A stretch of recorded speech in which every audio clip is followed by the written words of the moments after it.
Hey everybody, it's Dave Berman from Daily Laughers. It's Laugh of the Day number 190. It's July 8th, 2016. We've been making laughter videos every single day this year, and we're going to continue every single day the rest of the year to show you what it's like to have a daily laughter practice. No jokes, no humor or comedy.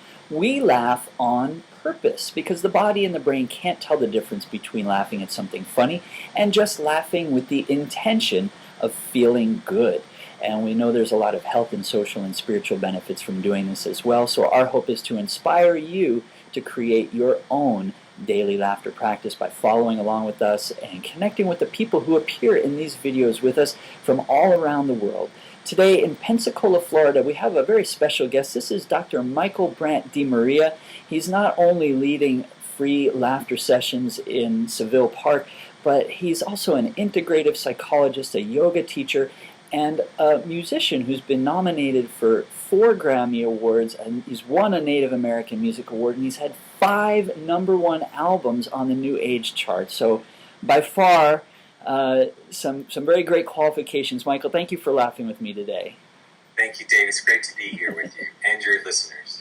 Well, I know that you have come to laughter over the past, about 12 years now, in a way that has been transformative for you. And I want you to share that story with people after you show us some of the ways that you have found most beneficial for you to laugh. And if you want to tie that all together, maybe that would be helpful too. Fantastic, Dave. I'm thrilled to. So the first thing I always start with all my classes, and it's one of the things that I do all the time, it's the main exercise in my new book called Peace Within, and it's called a release. So we're going to begin this, Dave, for you and all the listeners out there. Palms are facing up skyward. We're breathing in. Palms are coming up through the central spine, turning at the throat, 180, actually that's 360 degrees, reaching up, breathing in, then breathing out just with a nice sigh going, ah. Good. Let's do that again. So breathing in and up. Really reach, express. Ah. Good. And I tell people there's the ah of Monday morning, which is ah. There's the ah of Friday evening, which is ah. And I want you to get all the ahs in between in there. So let's do it one more time. A really nice big ah, breathing in. And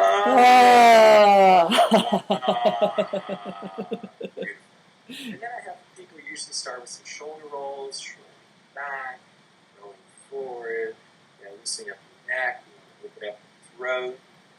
And then I like to have people just even moving their arms and hands around like this. Now, the idea is now I want you to make some verbalizations with your mouth, the way that maybe that if you could imagine your hands are playing some invisible instrument, and your mouth is going to make the sounds. It's like, what about now we'll do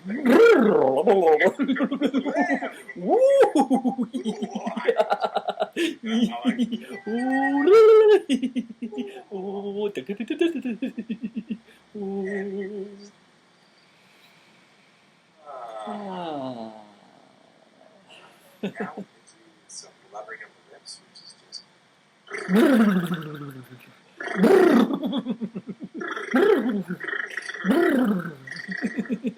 and we're going to buzz like a bee. And actually, while we're buzzing, let's do our hands again, like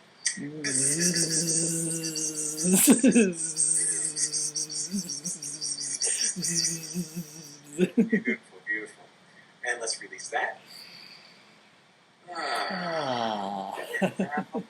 Do some laughter. So I always like to start, because people, particularly if they haven't laughed before, they say, oh, it just feels like fake laughter. So great, let's start with fake laughter. So try to do some fake laughter. So let's breathe in and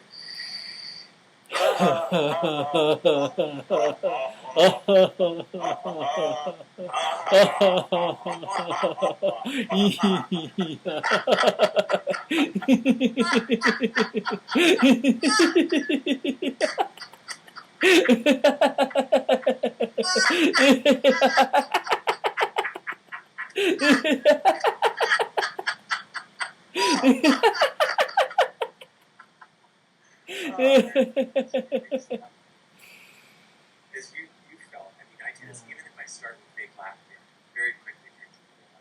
Oh yeah. More than anything else probably for me, because I don't have a problem going directly into the real laughter. So if I try to fake it now, it feels so silly. I can't It's so keep it funny. fake. Yeah. Yeah, absolutely. Another couple. Sure. Sure. So I know I love evil laughter. I'm not sure. Maybe it's because I was an Yeah. altar boy growing up, but there's something about doing evil laughter. So.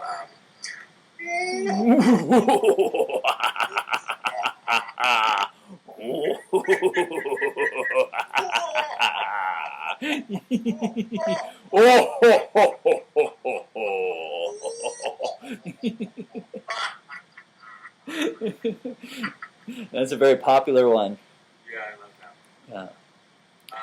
So the other day we were in Laughter Department, so that's where that's called. Uh-oh. And we invited him to laugh with us. And so, and it was not poking fun. It was like people have this struggle, but, you know, I'm sure you probably heard of credit card laughter. And I tell people, you know, it's like one of the things that daily laughter does for you, really practicing laughter yoga, is that it helps us move from oftentimes when something painful or serious or scary happens, when we condition ourselves to laugh in the face of that can be very helpful.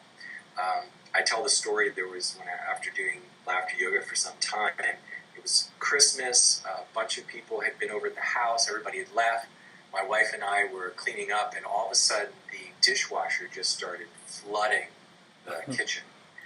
There was a time, growing up Italian, I would have just started cussing, but I was able to all of a sudden breathe in and just start laughing. You know, it was like, and I was exhausted, I was tired, and it was because of my laughter practice that happened. Yeah.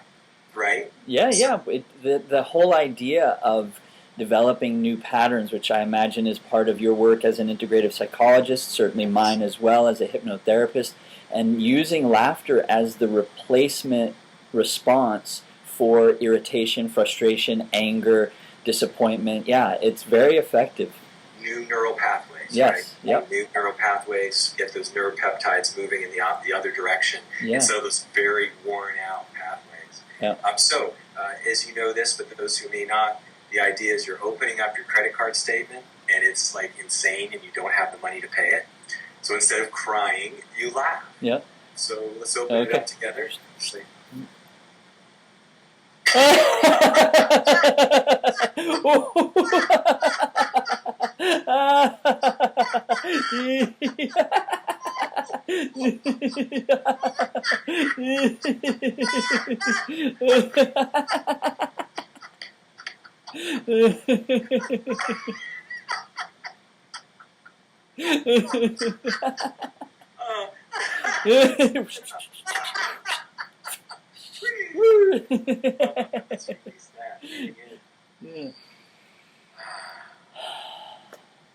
And I really love people to close their eyes after laughing for a little bit and just notice how different they feel in their bodies.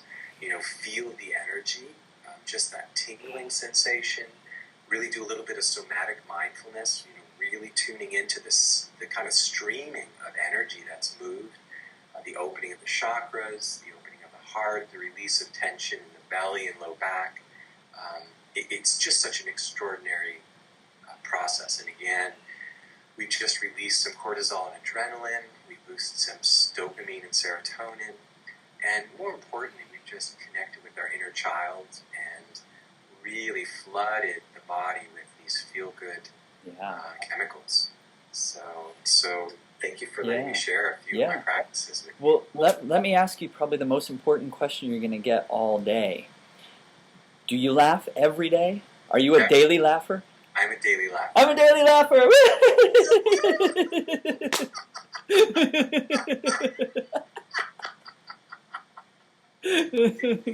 it in the shower in the morning. Yeah. You got the reverberation, and it gets you. It usually people are going to go in planning for your day, and it just helps. I love the laughter call, and I particularly have just in between clients sometimes. I'll laugh, and just the heaviness of life gets to us, and it's amazing how quickly it brings me back into the moment. You and it helps me just feel a little bit more resilient for whatever I'm dealing with. Yeah. So when a psychologist, who other people pay a lot of money to go to help them feel better, is telling you he laughs every day to keep himself feeling well, take that, take that on board, viewers. But Michael, give us a thumbnail snapshot of how you first came to laughter yoga, what it did for you, and then how it led you to do what you're doing now with it. By all means, Dave. So certainly as a child, I laughed a lot, like all of us do. I tell people, kids laugh 300 to 400 times a day, and adults maybe 20 if they're lucky, And I had gone for a period of time in 2004 after Hurricane Ivan, being displaced from our home for 2 years, living in the back of my office. I had a back and knee injury that required surgery on my knee that brought up some painful, unresolved post-traumatic stress from childhood surgeries at the age of 6 and 7. I had a few other major traumas that happened during that year that led me to be very depressed and actually became suicidal. I was really, really low. I became, a low point in my life.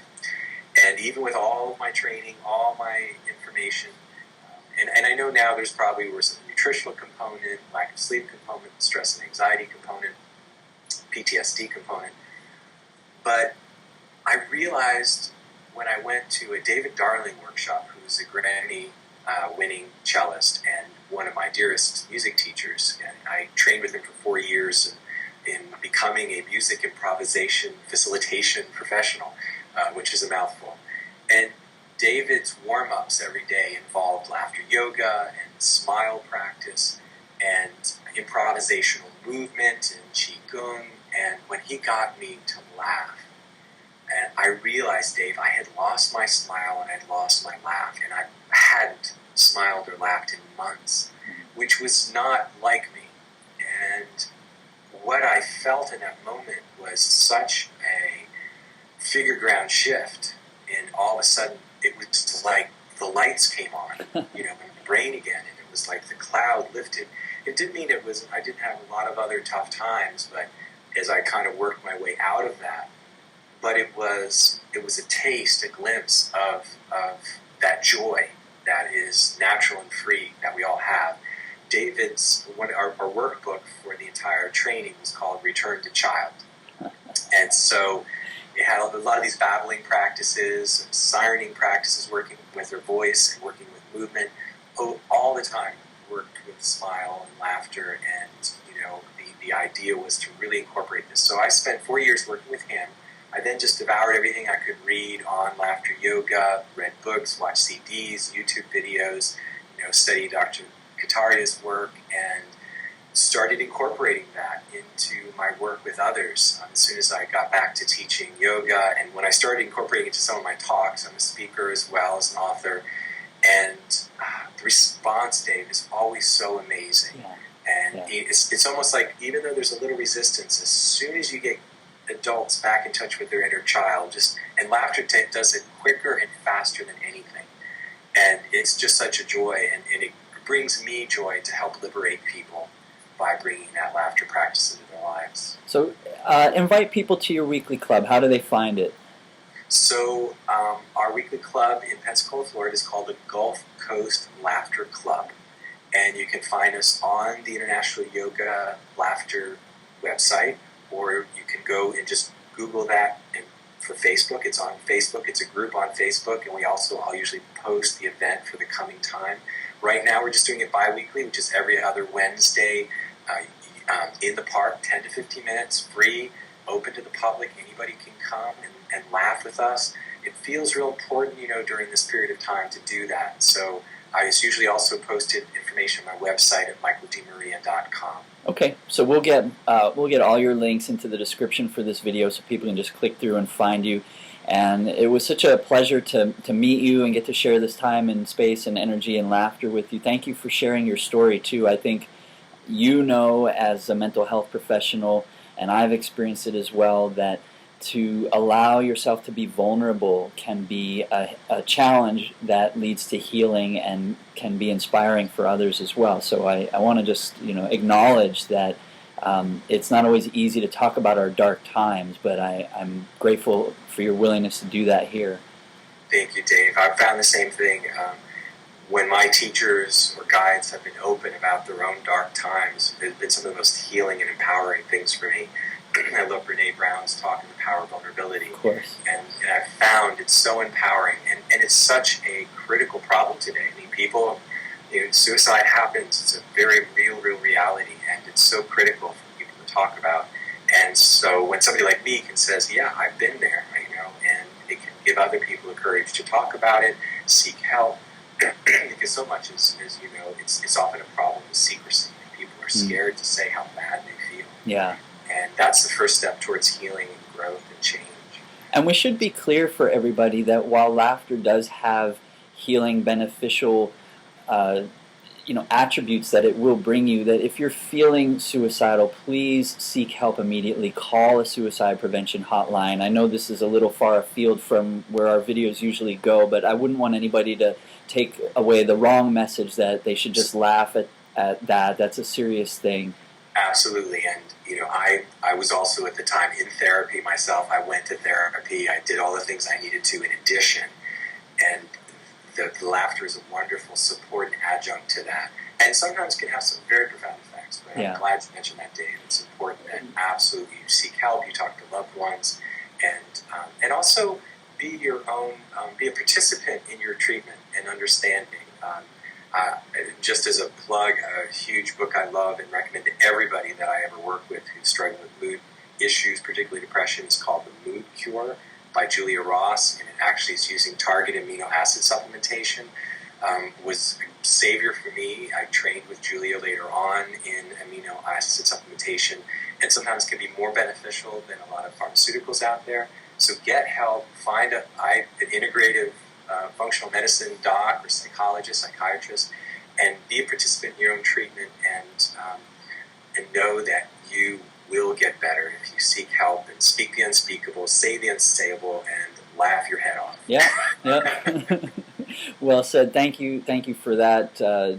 Just disclaimer, I guess, is what we would call it.